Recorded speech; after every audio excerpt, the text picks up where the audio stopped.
Herkese yeniden merhabalar, kanalıma hoş geldiniz. Bugün öyle güzel bir kavanoz boyuyoruz ki bitmiş haline bayılacaksınız. Öncelikle kavanozu beyaz renk akrilik boyayla boyadım.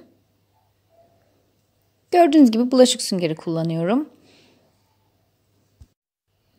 Eğer fırçayla boyarken iz yapıyorsa bulaşık süngeriyle boyamak daha kolayınıza gelecektir. Oluşan kabarcıklarda hava kabarcıkları kururken hepsi patlıyor. Ben bu şekilde 2 kat boyadım. Kurudu. Şimdi üzerine peçete yapıştıracağım. Öncelikle peçetenin desenlerini kesiyorum. Zaten peçetenin zemini de beyaz. Benim boyam da beyaz olduğu için çok fazla detaya girmeden kestim, hazırladım ve tutkalla yapıştırdım. Peçete tekniğini çok seviyorum. Her türlü zemine yakışıyor bence. Ama tutkalı sürerken biraz hassas davranmanız gerekiyor. Çünkü en ince katını ayırdığımız için ıslandıkça yırtılabiliyor.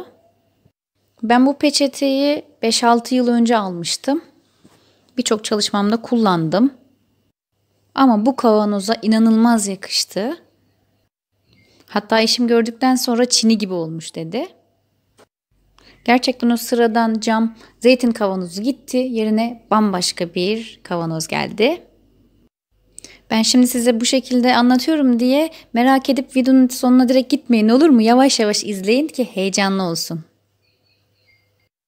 Çok fazla aralık bırakmadan yapıştırdım. Desenlerinin peçetede orijinalinde olduğu gibi sık görünmesini istedim. Ama tabii bunu yaparken de desenlerin üst üste gelmemesine de özen gösterdim. Küçük küçük aralıklar bırakarak yapıştırma işlemime devam ettim.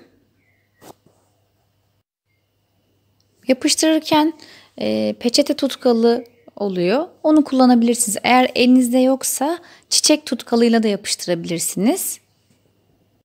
Her tutkalla maalesef ki yapışmıyor. Peçeteyi yırtabiliyor bazıları, bazı tutkallar yapısından dolayı. Yapılışı çok basit ama bir o kadar da şık bir teknik. İnanılmaz bir hava katıyor bence. Bu şekilde yapıştırarak kavanozun her yerini kapladım.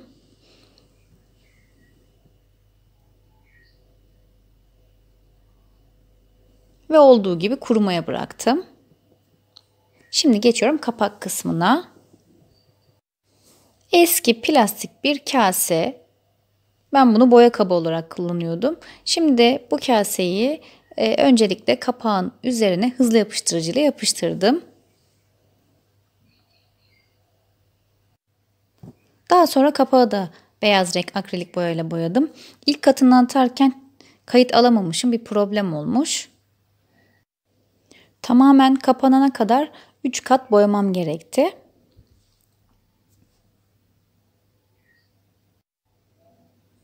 Boyama işlemi bittikten sonra kuruması için yine bir kenara kaldırdım.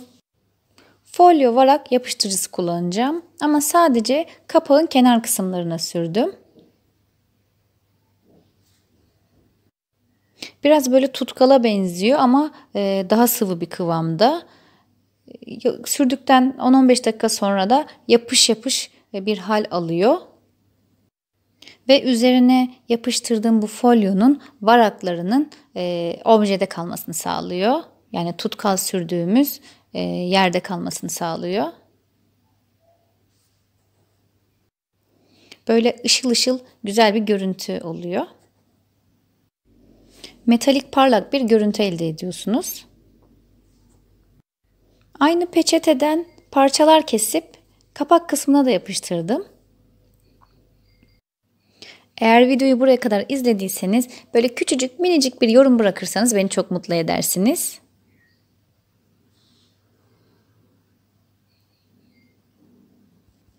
Kapağın üzerine bir çekmece kulbu yapıştırdım. Bu çekmece kulbunu Yapı Market'ten almıştım. Ve gördüğünüz gibi kapak hazır. Su bazlı parlak vernik kullanıyorum burada. Böyle çini gibi ışıl ışıl olmasını istedim.